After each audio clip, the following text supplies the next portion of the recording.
paz de Jesus possa nos envolver, nos inspirar, nos conduzir nas nossas reflexões. Hoje, com muita alegria que a gente vem aqui, essa aqui é uma casa nossa do coração também.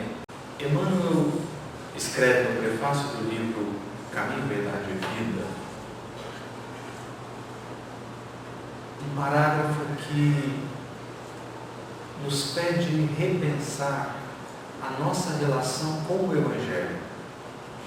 Qual é a minha relação com a mensagem do Cristo? E Emmanuel diz assim: Jesus, o Cristo, não estabelece linhas divisórias entre o templo e a oficina.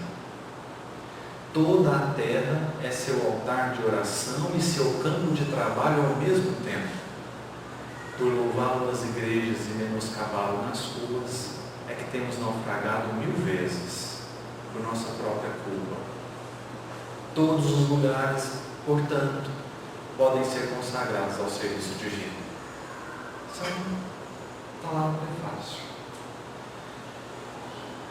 E aqui o benfeitor está chamando a atenção a uma dualidade, a uma divisão que a gente faz no que respeita ao Evangelho. O próprio Fénelon, no Evangelho segundo o Espiritismo, vai escrever numa das mensagens do item A Lei de Amor, ele diz assim: muitas pessoas se orgulham de dizer, eu na minha casa sou respeitado. E aí Fénelon vai dizer assim, mas ele poderia igualmente acrescentar respeitado e detestado. Tamanha a crueldade, tamanha a violência com que aquela pessoa que se orgulha do respeito que lhe deu, a violência com que ela usa no trato com os outros. E ali Fénelon está chamando a atenção para dizer assim, olha, não compensa. Eu sou respeitado, mas sou temido, então na verdade não sou respeitado. Porque na verdade o que aconteceu não é que as pessoas criaram uma relação de afeto que gerou respeito. Elas criaram uma relação de temor que gerou medo de morte. Aí é claro, você está diante de uma pessoa que pode te matar, é claro que você vai calar a boca. Mas seria esse o grande objetivo? Por isso que o Fénelon está trazendo isso numa mensagem chamada Lei de Amor. Porque o grande objetivo é construir uma relação de amor para com os outros. O que o Emmanuel está chamando a atenção no prefácio, pelo menos numa análise inicial, eu diria superficial, é que muitos de nós nos permitimos uma divisão que na verdade representa incoerência, mas nem sempre a gente percebe. Então a gente permite uma divisão que é: no centro espírita eu sou de uma maneira, e no meu ambiente de trabalho, na minha casa, ou nas minhas relações fora da casa espírita, eu me permito ser de outra. Porque o grande problema aqui é quando eu acho que na casa espírita eu preciso ser um santo e fora dali eu estou desobrigado desse serviço. Esse é que é o problema. Por que esse é o problema? Porque alguém poderia pensar que o problema está em não conseguir. Eu não consigo ser no meu local de trabalho quem eu sou na casa espírita. Eu não consigo ser. E eu acho que é natural que a gente não consiga.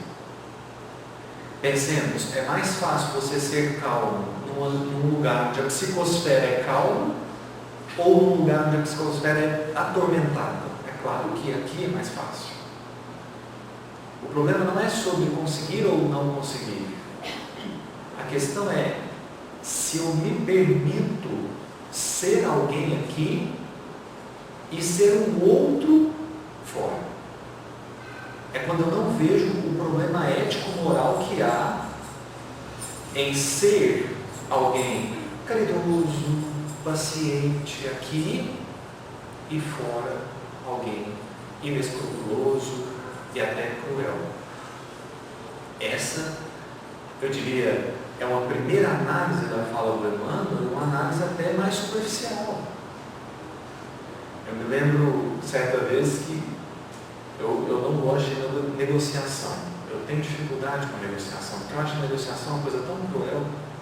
É cada um tentando puxar a sardinha para o próprio lado e tentando prejudicar o outro.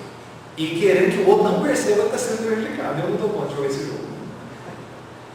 E aí eu fiquei tão nervoso com a pessoa, e eu falei assim, nossa, eu vou desistir de tudo, né? Aí eu peguei, não, vou fazer uma prece antes. Peguei, fiz uma prece, abri o Evangelho, aquela mensagem escrita assim, o orgulho e a humildade. E aí o Espírito diz assim, às vezes a gente tem o ímpeto de sair gritando com os outros, calma, fica calmo, respira, usa a humildade. Aí você percebe que o Evangelho desafia. Porque esse Evangelho que faz gosto popular, talvez ele seja um Evangelho sem o sacrifício, sem o desafio. E aqui nós somos chamados a uma busca pela coerência. Pode ser que eu não consiga, mas eu preciso tentar. Eu preciso tentar trabalhar dentro de mim a fortaleza do sentimento, para que onde quer que eu esteja, ali também eu consiga ser, senão um ser pacífico, pelo menos um verdadeiro espírita. Pelo menos um verdadeiro espírita, que apesar das suas mazelas morais, luta para domá-las. Então essa é uma primeira análise, eu diria, uma análise superficial, porque essa é a dualidade primeira que qualquer cristão vai enfrentar. Essa é uma dualidade inicial. Todo mundo que toma contato com as verdades do Evangelho passa por essa dificuldade. Ela é natural, eu diria, ela é necessária. Porque significa que começa a haver um conflito entre o que eu sei e o que eu dou conta de fazer. Esse conflito ele é importante. Ele é importante.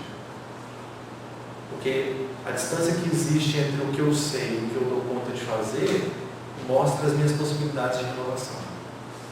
Porque se eu já sei que eu preciso amar o outro, mas eu ainda não consigo, então eu sei onde é que eu tenho que me esforçar. Saber e não fazer não é tão relevante. O que é mais relevante, mais preocupante, é quando eu já consigo fazer mais do que eu realmente faço.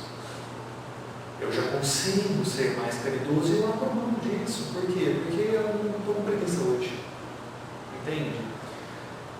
Ou é porque eu ainda não transformei a minha visão por completo, dentro daquilo que eu já poderia mudar. Eu ainda cultuo o egoísmo e o orgulho como maneiras de conduzir a vida. E aí eu não percebo que eu preciso usar da humildade, não só dentro do centro espírita, mas como também fora. Avançando um pouquinho, nós vamos ter um outro conflito. Um outro conflito. Eu diria um conflito dentro desse inicial, que é o de confundir o que é o trabalho interior que nós precisamos realizar.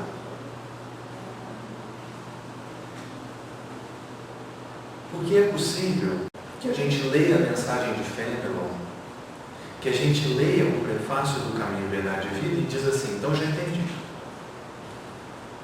Eu tenho que tentar ser a mesma pessoa dentro do centro espírita e fora dele. Isso. Como é que eu vou fazer isso? Eu vou mudar minhas ações. Aí a gente vai viver uma outra dualidade. Uma outra dualidade, um outro conflito. Porque o Emmanuel está contrapondo oficina e tempo, trabalho e oração, para mostrar que na verdade não são duas coisas. É a mesma coisa. Quem trabalha, ora, e quem ora, trabalha. Mas quando a gente separa essas duas coisas, quando a gente cria essa dualidade, aí então a gente pode viver um outro conflito, que é de achar que o convite é para renovar ações. Como se o Evangelho fosse um ditame de comportamento.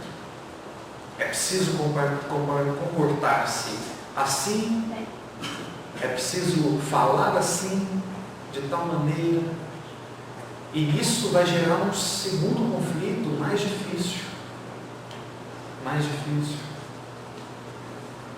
Porque pode ser que a gente passe uma encarnação inteira preocupado com o nosso comportamento,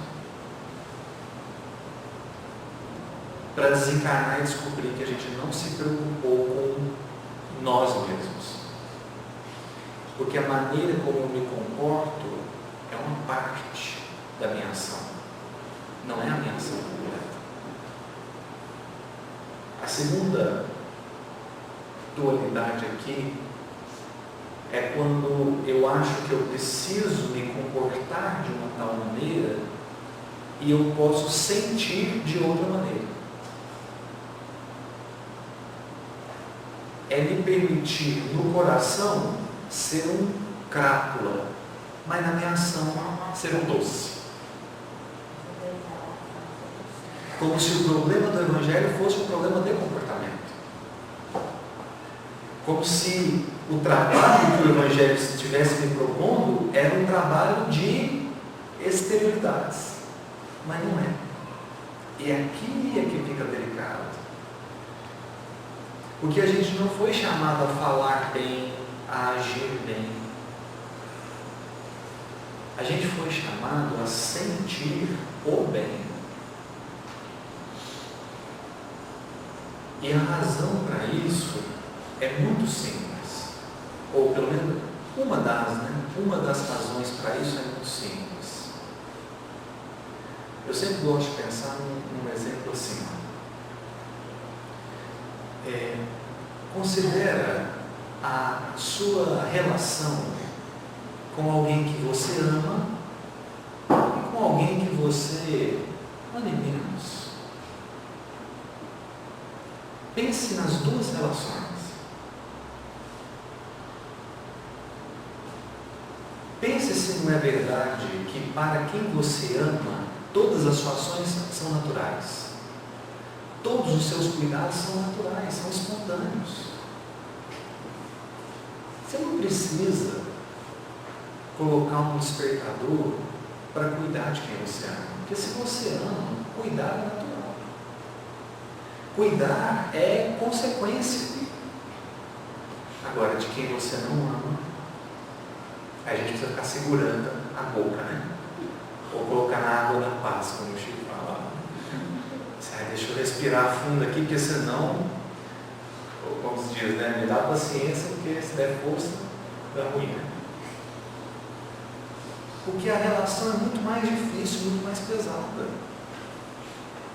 E por que ela é mais pesada? Porque a todo tempo a gente tem que ficar se controlando, se vigiando. Porque a gente tem medo de falar uma coisa e aquilo ser deturpado.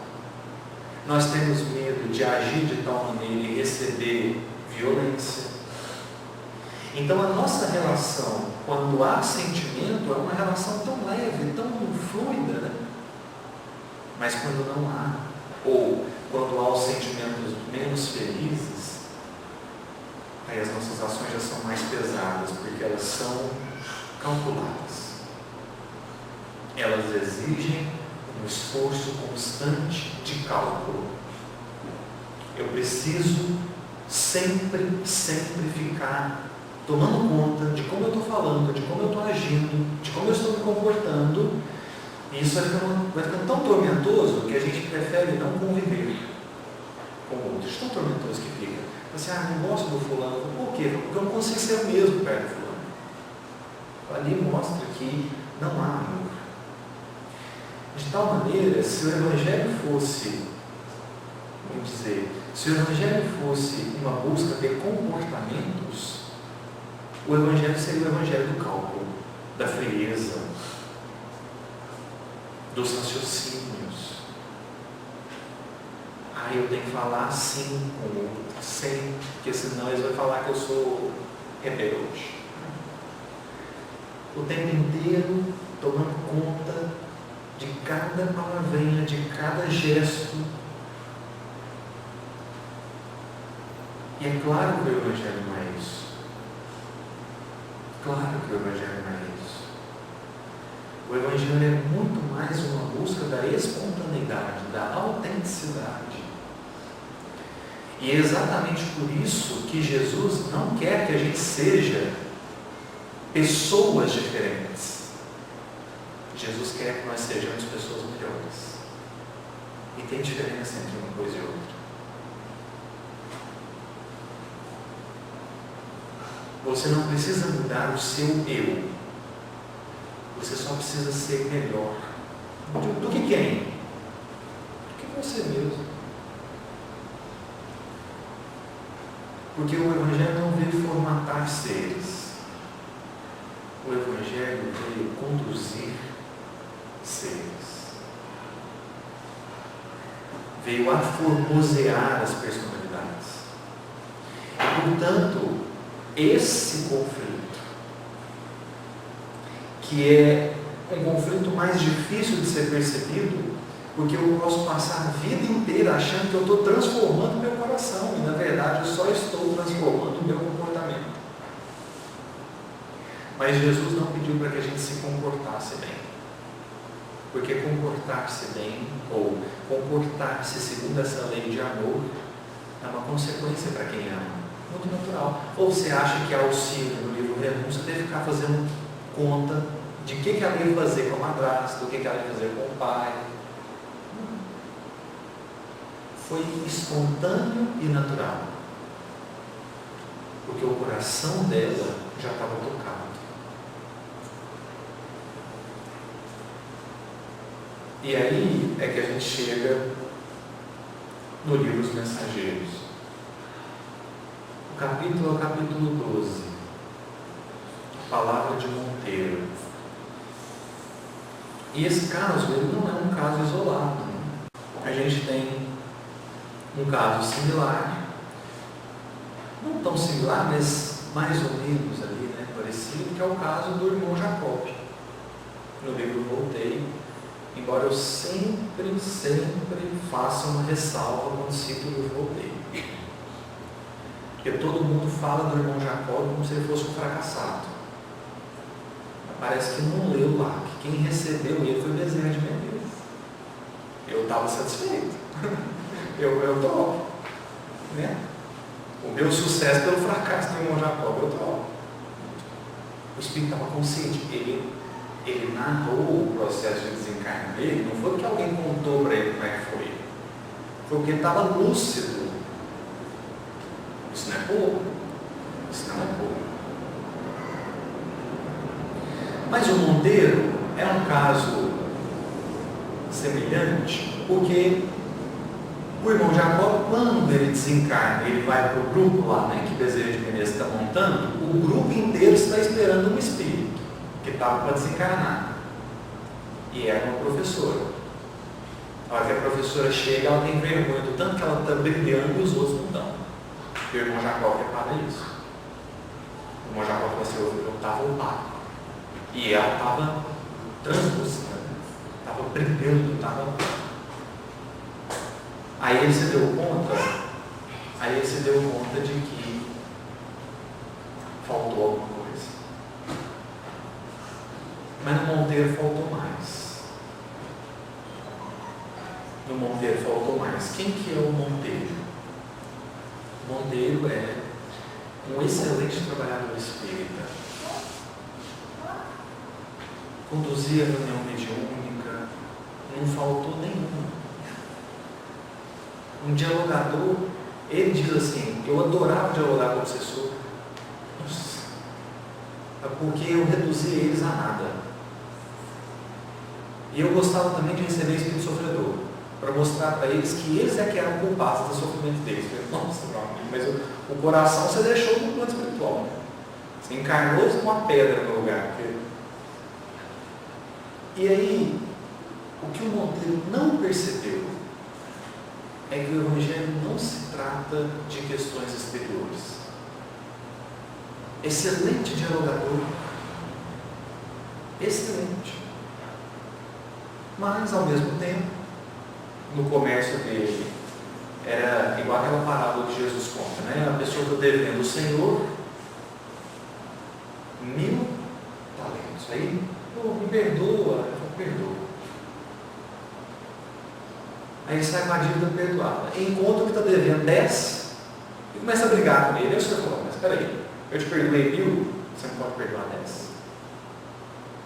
Porque ele não percebeu que existe, ou deve existir, uma busca constante da sensibilização do coração, sem o que nós poderemos trabalhar muito, 30, 40, 50 anos na casa espírita, na igreja, quando você quiser, mas esses 50 anos não vão ter valido tanto, porque não foram suficientes para chegar no coração. E aí o Monteiro, que passou a vida inteira trabalhando no centro espírita, desencarnou e foi para o umbral. Desesperado, revoltado. Porque ele não conseguia entender como que um trabalhador espírita vai para o umbral. Porque eu imagino, né, e não é nenhuma crítica, é um ponto de reflexão, eu imagino que ele lia o capítulo 15 do Evangelho segundo o Espiritismo, que é fora da caridade de nossa salvação, e lia assim, fora do Espiritismo de nossa salvação, porque ele achou que bastava ser espírita. Ou melhor, bastava ir no centro espírita, né? Porque ser espírita é outra coisa. Aí, meus amigos, ele não falou quanto tempo que ele ficou no umbral, mas ele só disse que foi muito tempo. E ele falou que foi muito tempo revoltado. Revoltado. E aí que fique bem claro, na primeira mostra dele de flexibilização ele foi ajudado. Então percebamos que o trabalho teve efeito. Emmanuel vai alertar sobre isso numa mensagem. Ele diz assim, quem trabalha muito fora, nas construções, nas atividades exteriores, não transforma o coração, mas consegue ter sessões valiosas. O Monteiro, o primeiro momento em que ele começou a pensar que ele podia ter deixado alguma coisa passar, ele foi ajudado, foi para o nosso lar. Só que ele não tinha resolvido o problema dele. A pergunta essencial, não é nessas palavras, mas a pergunta essencial era, como que eu, grande trabalhador espírita, fui para o umbral? E aí você vê que a pessoa é meio desumilde, né? Porque ele chegou no nosso lar e ele não pediu uma audiência com Lísias, com a dona Laura, não, ele pediu uma audiência com a veneranda. A veneranda que era a maior trabalhadora do nosso lar. Nossa, ele não foi nem no Clarenço, ele foi na veneranda. Né? Aí é claro que a veneranda é pessoa. Você não tem como. Mas aí ela foi visitar ele no momento, é curioso, né? Que ele diz assim, no momento de descanso. Então ela falou assim, não, vou descansar, o que eu vou fazer? Vou ouvir o Monteiro. Nossa, que descanso, né? E aí, meus amigos, Monteiro falou 2 horas no ouvido da veneranda. 2 horas. E sabe o que a veneranda fez? Ela ouviu. Eu fiquei tão pasmo, porque para dar a resposta que ela deu, eu nem deixaria o Monteiro falar. Eu já ia chegar para ele e falar assim, meu amigo, calado, você é um poeta, fica quieto que você está errado. Eu vou aqui te mostrar o que você está fazendo. Não, ela ouviu. Ela ouviu. Percebamos que há aqui uma lição. A irmã Rosália diz no Evangelho segundo o Espiritismo assim, crede-me, há caridade em deixar que o outro mais tolo fale. A primeira deixou. Deixa falar. Sabe por quê? Porque o desabafo é um tratamento. A gente às vezes fica muito voltado para o ponto final e não percebe que o falar É um tratamento. Até o Osano que conta, né? O caso que a senhorinha foi no aniversário, o filho estava fazendo aniversário, e aí o filho falou para ela assim: mãe, você quer me dar um presente esse ano? Quer? Para de reclamar. E aí a senhorinha foi ficando moadinha, sabe, triste ao longo do ano, porque ela não podia fazer o que ela mais gostava de fazer, que era reclamar. Quando o filho percebeu, ele falou assim: mãe, o que foi que você estava triste? Eu falei: não estou podendo reclamar. Deixa eu reclamar. Porque o falar, ainda que falando asneira, né? Ainda que falando bobagem, aquilo vai também possibilitando ao outro tomar contato com as coisas que estão dentro dele. Claro que, vez ou outra, cabe uma orientação, né? Eu estou dizendo assim, quantas vezes a gente nem deixa as pessoas se expressarem. A gente vai lá e poda elas de cara, né? E a veneranda, que não podia perder tempo, uma trabalhadora que fez 1 milhão de horas de trabalho ininterrupto, parou 2 horas para ouvir uma pessoa que estava errada requerer os direitos dela. E aí ele falou. Só que eu acho que esse capítulo ele tem lições assim profundas, porque o ato de falar 2 horas demonstrou o quanto que o Monteiro desvaloriza a palavra. E se tem uma coisa que a gente vai notar em espírito superior, é que eles não falam a esmo. Eles não falam por falar. Então você pega, por exemplo, uma mensagem de justiça divina, né? Uma página e meia, 2, e o Emmanuel falou conteúdo para 2 horas de conversa. Tem mensagem do Emmanuel que às vezes você pega uma frase, quem lê, não sabe o que eu estou falando, você pega uma frase, nossa, mas aquele condensou tanta coisa. É a noção de que o verbo é importante. O André Luiz chega a dizer isso, né? Se nós reconhecêssemos o poder das palavras, a gente não ia brincar tanto com a fala. Porque a gente brinca bastante com a fala. E aí eu queria ler a resposta da veneranda. São 2 frases. Ela acabou com o modelo. E aí fica o alerta. Quando você pedir audiência com o Espírito Superior, não vai pensando que você tem razão, não. Porque... Aí o Monteiro está narrando com o André Luiz. Ele diz assim: quando me calei, na espera de palavras que alimentassem o monstro da minha incompreensão, veneranda sorriu e respondeu: Monteiro, meu amigo, a causa da sua derrota não é complexa nem difícil de explicar. Deixa eu só fazer uma pausa. A causa da sua derrota não é complexa nem difícil de explicar. Eu achei isso aqui o primeiro insulto. Porque o Monteiro ficou muito tempo no umbral e 2 horas falando com a veneranda. Por quê? Porque ele não entendeu a causa da derrota dele. A primeira coisa que a veneranda fala é assim: então, isso aí que você ficou muito tempo sem entender, que você está 2 horas falando, isso aí não é nem complexo nem difícil de explicar. E aí, o golpe final, né, entre aspas. Entregou-se você excessivamente ao espiritismo prático, junto dos homens, nossos irmãos, mas nunca se interessou pela verdadeira prática do espiritismo, junto de Jesus, nosso mestre. Isso é só esse amor.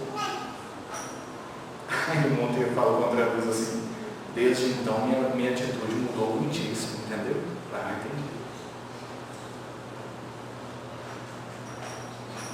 Essa fala é profunda, porque não é só um jogo de palavras, né? A veneranda não está só jogando palavras para criar uma frase de efeito. Não, essa frase é verdadeira. Entregou-se você. Olha como que é tudo preciso. Não dá. Eu lembro que quando eu reli esse capítulo, eu fiquei nessa fala do Ateneu, acho que umas 2 horas, tentando ou resumir mais ainda, ou acrescentar coisa. Eu vi que não precisava, na verdade. Tudo que ela falou é importante. Então, olha só. Entregou-se você excessivamente. Qual que foi o problema? Excessivo no espiritismo prático. Ele perdeu a medida. Entregou-se você excessivamente ao espiritismo prático, mas nunca, olha o contraponto, se num lado foi excessivo, no outro foi escasso. Nunca se interessou pela verdadeira prática do espiritismo. Então ele pesou demais de cá e esqueceu daqui. Mas daqui que era mais importante. Por que o excessivamente é importante aqui? Entregou-se você excessivamente ao espiritismo prático? Porque nós teremos que realizar o espiritismo prático. Ninguém está liberado do espiritismo prático. Sabe por quê? Porque senão a gente poderia pensar que prática do espiritismo é eu vou me isolar na montanha e ficar meditando. Mas isso não resolve. Nós precisaremos da prática do espiritismo. Então, nós vamos precisar do centro espírita, nós vamos precisar dos nossos locais de trabalho, nós vamos precisar das ações do mundo. É claro que nós vamos precisar. Ninguém está discutindo aqui, você tem que fazer ou não tem que fazer. Não, tem que fazer. A pergunta central aqui é: enquanto você realiza o espiritismo prático, você está praticando o espiritismo? Porque pode ser que não. E aí é que está o problema. O problema é eu achar que espiritismo se reduz a espiritismo prático. E não. Espiritismo prático é uma expressão, ou deveria ser, uma expressão de uma coisa que está acontecendo dentro de mim. E aí alguém poderia se perguntar, mas o que é espiritismo prático e o que é prática do espiritismo? Ela falou. Entregou-se você excessivamente ao espiritismo prático junto dos homens, nossos irmãos. Então perceba, é junto dos homens, nossos irmãos. O que está acontecendo aqui? O Monteiro ficou na horizontalidade. Agora pensa numa cruz. Tira o eixo vertical. Você está no chão. Então o Monteiro ficou na horizontalidade. Foi maravilha. A cruz é os 2 eixos. É o horizontal, só que se não tiver o vertical, você não sobe. Aí o seu martírio, ele é em vão. Porque ele não foi um martírio que te elevou. Ele foi um martírio que te manteve no mesmo lugar que você estava antes. Junto dos homens, nossos irmãos. Então ele ficou aqui, no plano exterior e horizontal. E nunca se interessou pela verdadeira, que tem a falsa, pela verdadeira prática do espiritismo, junto de Jesus, nosso mestre. Então ele ficou olhando demais para os homens, nossos irmãos, e não olhou para o mestre que estava assim. Ele esqueceu de subir.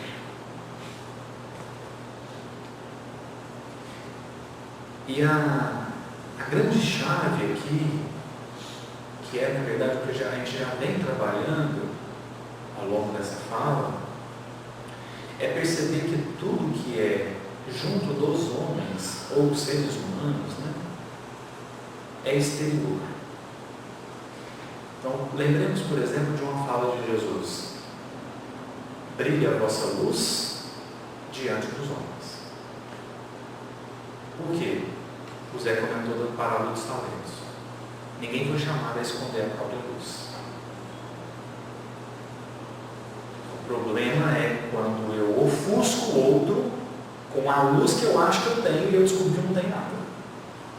Aí é o outro extremo, Mas a gente não foi chamado de nem extremos. Então brilha a vossa luz diante dos homens. Só que A fala de Jesus não para aí, né? Brilhe a vossa luz diante dos homens, para que vejam as vossas boas obras e glorifiquem a Deus. Aí está o ponto central. Porque às vezes a gente exibe as nossas boas obras para sermos glorificados.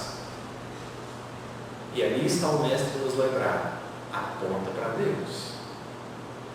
Quando ele diz assim, para o ser curado, para a pessoa que foi curada, ele diz assim: a tua fé te salvou.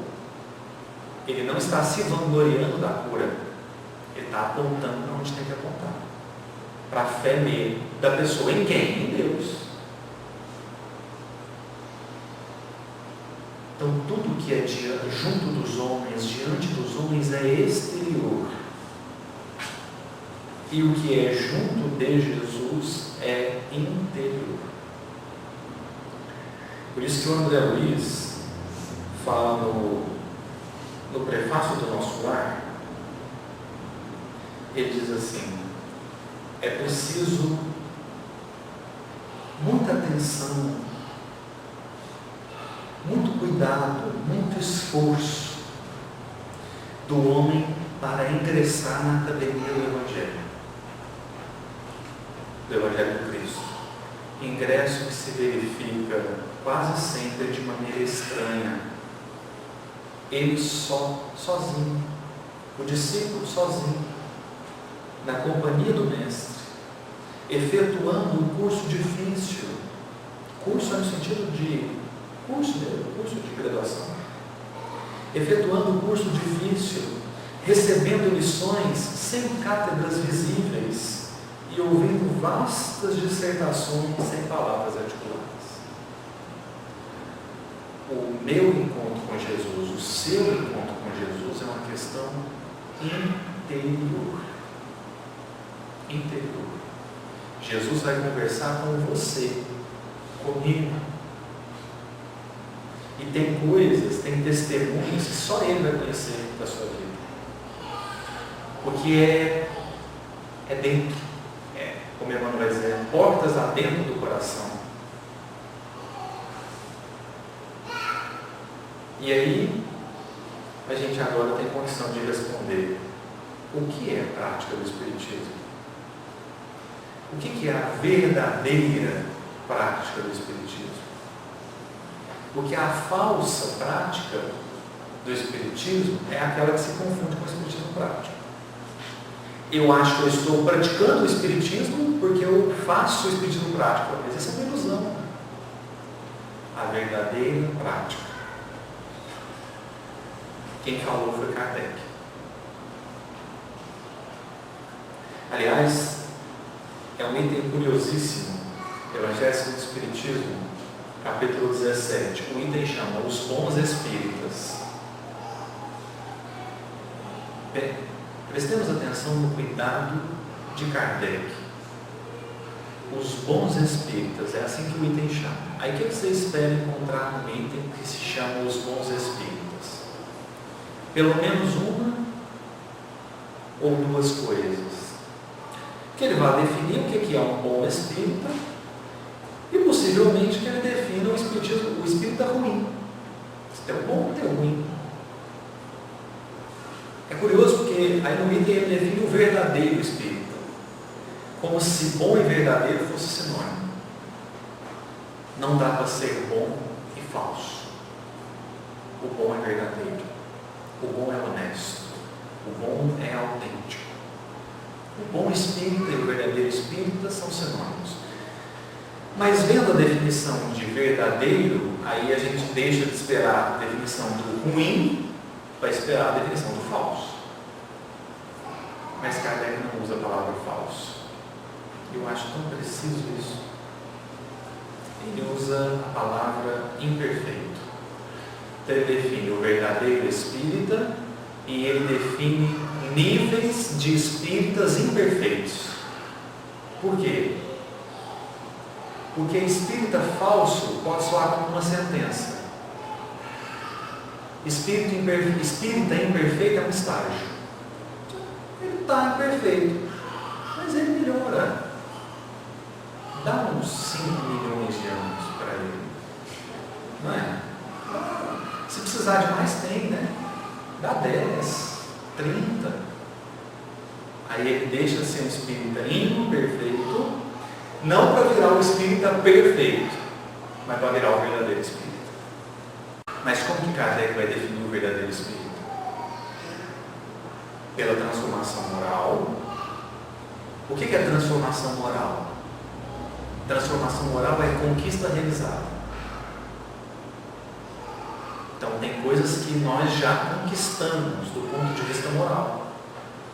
Já foi conquistado. Então, por exemplo, se não todos, talvez uma parte de nós aqui, já superou o crime. Falei assim, quando que você assassinaria alguém por crueldade? Eu falei, jamais. Então, isso já foi uma transformação moral. Pode ser que não, né? Pode ser que sim. Mas se Kardec tivesse parado aí, teria ficado difícil, né? Porque se o único modo, se a única maneira de reconhecer o verdadeiro espírita fosse pela transformação moral, não vou falar por vocês, vou falar por mim, eu estava perdido. Eu era espírita imperfeito. Mas ele deu uma chance. Reconhece o verdadeiro espírita pela sua transformação moral e pelos esforços que faz para domar as suas más inclinações. O que é prática do Espiritismo? Ou melhor, o que é a verdadeira prática do Espiritismo, portanto? Esforçar-se por domar as más inclinações. Mas isso aí eu sabia. Eu sei que você sabia. O convite aqui é, você já entendeu o que isso quer dizer na vida prática? Na vida do dia a dia? Porque domar má inclinação não é seguir uma regra. Porque regra é comportamento. Domar má inclinação é despertar um sentimento para que o sentimento me ajude a resistir.